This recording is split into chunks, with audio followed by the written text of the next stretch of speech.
Hi guys, welcome back to my channel. Today we are talking about traveling around Europe with as little crowds as possible. So it's March 2025, and people are starting to travel again. A lot of travelers have been messaging me asking for my take on where to go and how to get there in order to avoid all the tourists. So I've got some really good tips today on hidden routes, transport hacks, and also some underrated cities. So if you want to know how to travel around Europe right now, then this is the video for you.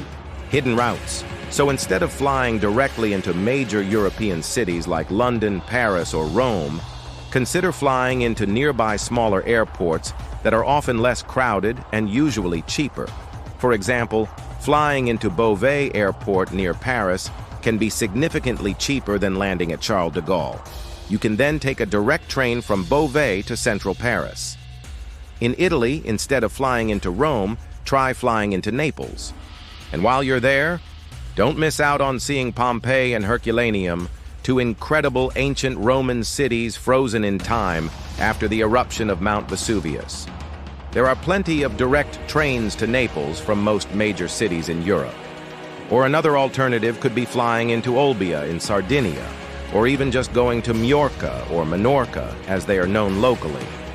It's much quieter than the Balearic Islands, but still has beautiful beaches and amazing weather. Flying into these secondary airports will not only help you dodge crowds, but also save money on your trip.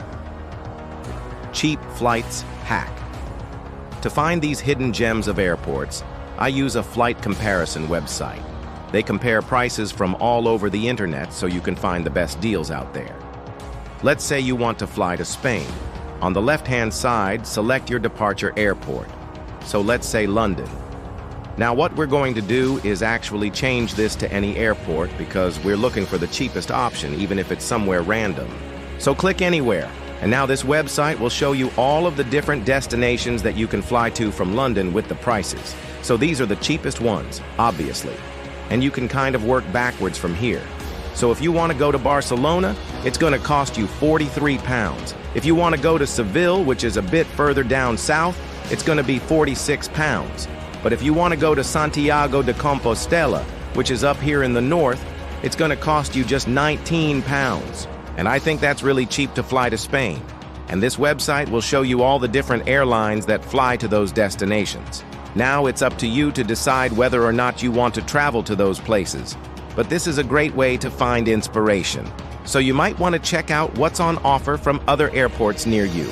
Underrated cities. So instead of hitting the most popular tourist spots, consider exploring lesser-known cities. Eastern European cities are a great choice as they're often overlooked by most tourists. For example, Ljubljana in Slovenia is absolutely stunning. It's surrounded by mountains and forests, and it's one of the greenest capitals in Europe. Or how about Tallinn in Estonia? This city is home to the world's first open-air museum as well as a medieval castle. These hidden gems offer unique experiences that you won't find in more famous cities. Plus, you'll have the chance to experience local culture without the tourist crowds. Local transport secrets. To truly blend in like a local, ditch the touristy hop-on, hop-off buses and taxis and use local public transportation.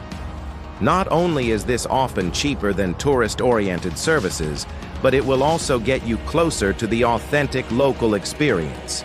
For example, in Paris, hop on the metro. It's fast, efficient, and goes everywhere. Or in Prague, use the trams. The city's historic tram network is one of the oldest in the world. You can buy tickets directly from the machines on the metro or tram stops. And in cities like Berlin, Amsterdam, or Madrid, use the U-Bahn, U-Boot, or Metro. These are the underground systems, and they're super easy to use. Just make sure to buy your ticket before getting on the train. And if you're not sure how to use the public transport system, then download a city map app. It's free, and it works without Wi-Fi. It gives you detailed maps of every single city. You can zoom in and out and see all of the different train stations, bus stops, metro lines, and everything else. So this is a really good way to plan your route before you go. Off-peak timing. Avoid the busiest times of the year and opt for shoulder season or off-season travel. For example, Instead of visiting France in the summer when everyone else is there, consider going in the spring or autumn. You'll experience fewer crowds, cheaper prices, and still enjoy pleasant weather. Don't forget, though, that in winter, many parts of Europe can get pretty cold, so pack accordingly. Now, if you do need to travel during peak season, then try to avoid the busiest days and times. For example, Tuesdays and Saturdays are often the busiest travel days in Europe, so try to avoid flying then if you can. Also, aim for less popular time slots like early morning or late-night flights and trains. Border crossing hacks. If you're planning to travel between countries, try to avoid busy border areas. Instead, look for alternative routes that are less congested. For example, if you're heading from France to Spain, instead of crossing through Paris or Lyon, consider going via smaller towns like Poitiers or Le Mans. And in Germany, instead of crossing through Munich, try going via Nuremberg or Erfurt. You can use Google Maps to find alternative routes and check for any border wait times. Scenic routes.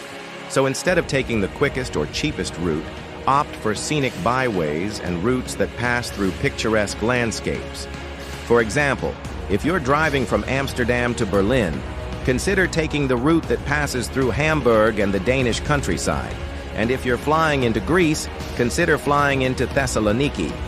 You can then take a coastal road down towards Athens.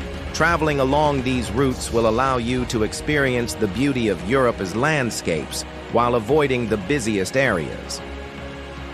Digital travel tools.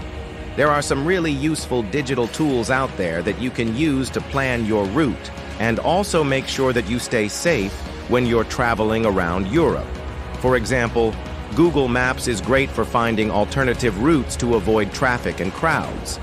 And apps like Rome to Rio are really useful, as well as they tell you how to get from A to B using any form of transport.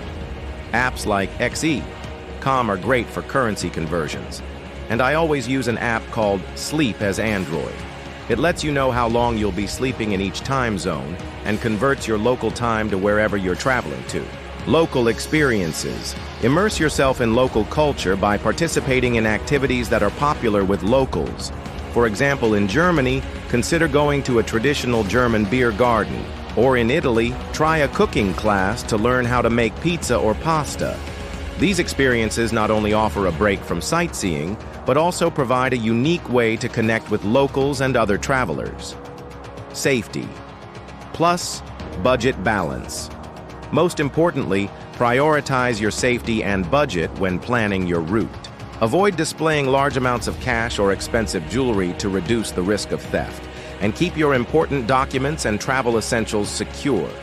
Use money wisely by taking advantage of free activities and attractions, and consider purchasing a city pass if you plan to visit multiple attractions. Consider staying in hostels or guest houses to save money on accommodation. By keeping these factors in mind, you can create a route that is both exciting and safe without breaking the bank. So these are my top tips for traveling around Europe right now.